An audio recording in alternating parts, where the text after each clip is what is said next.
The first speaker today is well known in CIMMYT. It's Professor David Lobell. David is an associate professor in environmental earth system science and deputy director of the Center of Food Security and Environment at Stanford University. Also, for the sake of time, I'll cut. And anyway, David is very well known, and if you want to have more info on the bio of David, you can always go to the CIMMYT website. David, I don't know where you are, I don't see you. Oh, there. The floor is yours.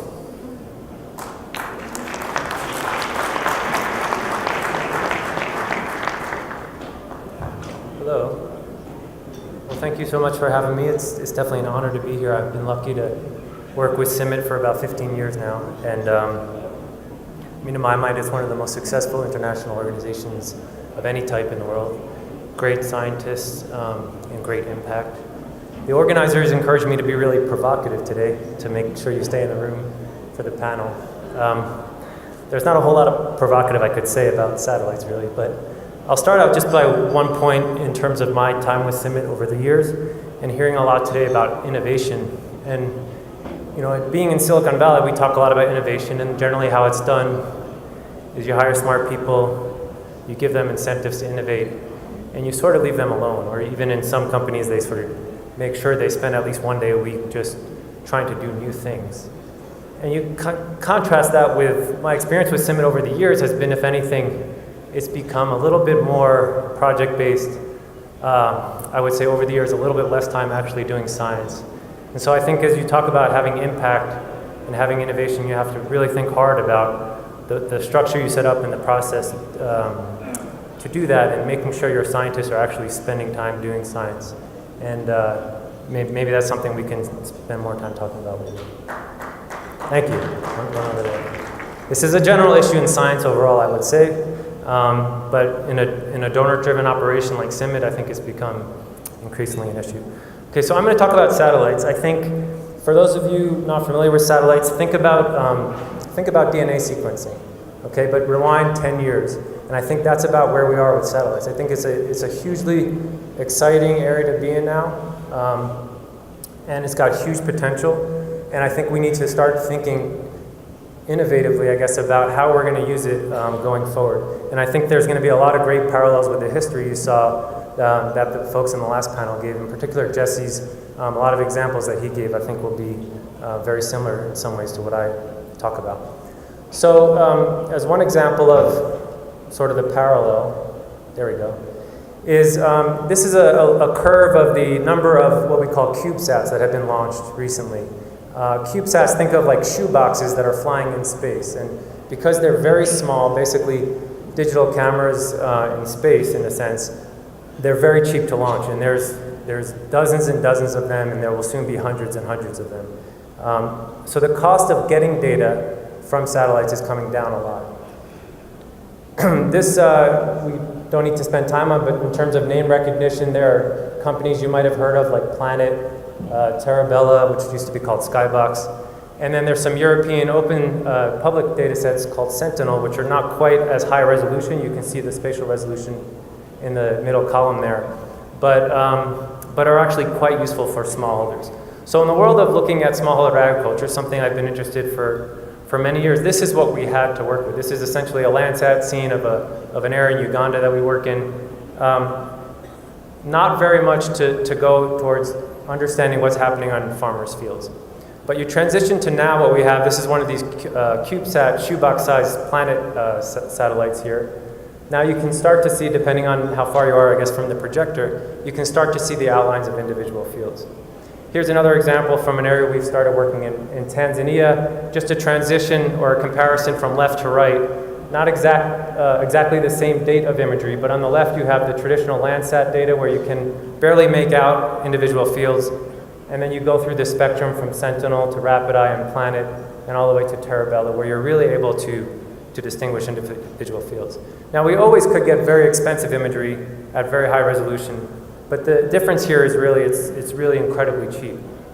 So not only do we have high resolution spatially, but we can collect a lot of imagery. This shows you an area in Kenya, now just looping through the data that has been collected over the last year and a half. Now, I'm not going to say this is representative. This is a study area work in, and Google agreed to acquire an especially large amount of data where we are. But you can see that we're already at the point where we can get weekly imagery in smallholder systems. And that's extremely exciting because of how little we've had in terms of information about these systems in the past. What we're able to do with this imagery, and some of this was touched on, it's related to the phenotyping, but now instead of, say, flying drones or balloons, we're talking about from satellite for very large areas. We're able to do things like discriminate cropping systems, crop rotations, looking at yields, which I'll talk a little bit more about, and looking at all sorts of management aspects like sowing dates, adoption of early sowing, for example, tillage practices, a lot of conservation agriculture was talked about already, and et cetera. So I think there's still work to do in terms of these algorithms, but I think it's beyond doubt that we'll be able to get a lot of useful information about all of these things. So let me go through a couple of examples. We have here, I'm jumping around a little bit in terms of locations. This is a collaboration we have with CIMMYT in Bihar, India, looking at an area outside of Patna in the west, where we've collected this skybox 2-meter resolution data over time, and we've done a lot of field work to essentially test our methods. And this, for example, shows you an estimate of wheat yields for the region over the last season, so not for 2016, basically. And you can see on the right the zoomed in image where you can start to make out individual fields. You can see, for example, on the northern part of this road is a village that tends to be higher yielding, also tends to be early sowing, which is associated with higher yielding. But you can also see the spatial extent extends much beyond these individual fields. We can see large regions, and we can begin to track over time how these fields are performing.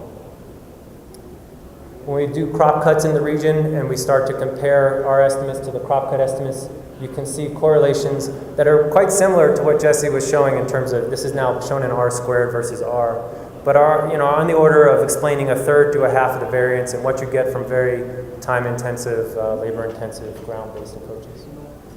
Another place we've been applying this is in Kenya, and these are maize yield estimates now. You can see the only areas where you see color in both this figure and this is where we determine the main crop to exist. So wheat is very predominant in India, as opposed to Kenya, if I can get it back, where maize is more mixed in with other things. But again, you can see this detailed spatial resolution where we're able to pick up incredible heterogeneity within the landscape across very short spatial distances. We can then go in and compare this, in this case, to farmer self-reports. So these are commercial maize farmers that keep fairly good records on how many bags they've harvested.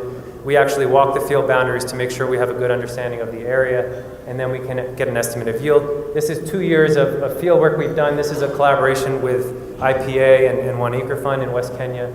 And again, you can see correlations that are maybe less than you would like as if you were doing agronomic trials and doing this all intensively. But these are fairly low cost, really incredibly low cost compared to the alternative. So we're at the point now, again, where we can start to track this heterogeneity both over space and time. And there are really, I think, tremendous opportunities here, 3 that we've been really thinking hard about and would really like to work more on with CIMMYT and others, are these. And I should just point out at the outset that notice that none of these are really about working directly with the farmer. I think there are examples of working directly with the farmer using these types of technologies. I think Ivan Ortiz Monasterio has a great example of this when looking at nitrogen diagnostics and nitrogen decision making at the farm level. But this is really about working with people, working with farmers, or trying to evaluate things and how they work for farmers. And one is simply impact evaluation. Rather than relying on follow-up surveys the year or 2 years after the intervention with self-reported outcomes, you can actually start to use these satellites to much more cheaply track impacts. You can start to combine these data sets with other data sets that are out there, whether they're on management or soil, to generate hypotheses about what actually constrains productivity in these systems for these particular farmers in these particular soils. What are the likely constraints that we might want to address in the next round of interventions that we roll out that we can then evaluate? And then third is actually targeting interventions, working with these organizations, for example, to identify, well, here are the really low-yielding fields that seem to be surrounded by fields doing much better. Maybe in terms of the yield gap, as was discussed earlier, maybe the most cost-effective way would be to focus our outreach and extension and technology interventions on these particular fields. So in each of these, we have some examples. I'm not going to go through those particular examples except maybe a little bit of the second one when I talk about the pitfalls associated, the things that would prevent us, I think, from fully capitalizing on this. And it's, again, very much like in the story of DNA sequencing, I think the main pitfall was getting hung up on the fact that, say, it was not quite the same accuracy in terms of predicting phenotypes as measuring the phenotypes directly in the examples that Jesse gave. That even though it might not be as good, the ability to increase the frequency with which you learn far outweighs the loss in accuracy. So let's go back, and this is just, I think, one of the main pitfalls here is that especially reviewers of our papers seem to get really hung up on the fact that we can't show R-squareds of 0.9. I think that this idea of lots of data of intermediate quality being much more useful than a little bit of data of very high quality has still yet to penetrate through fully the community.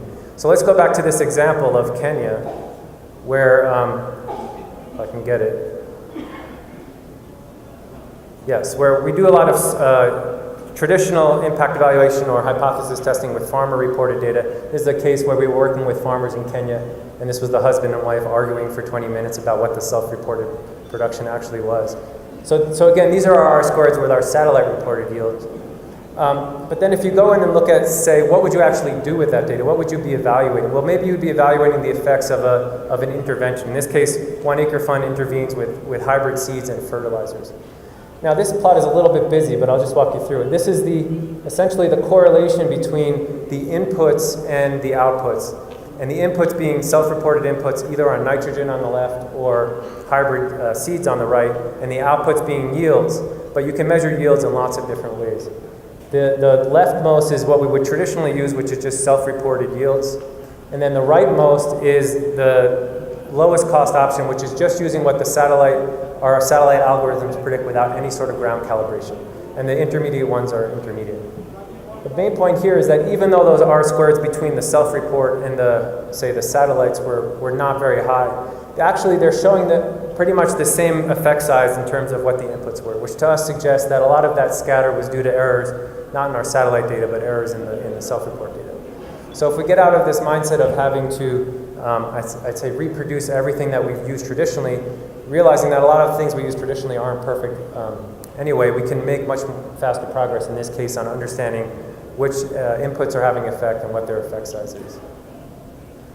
So in my last 30 seconds, let me just summarize by saying, like genetic sequencing, I think there's been a lot of overpromising early on maybe with the satellites, but like genetic sequencing, the potential is still there and now it's starting to be realized.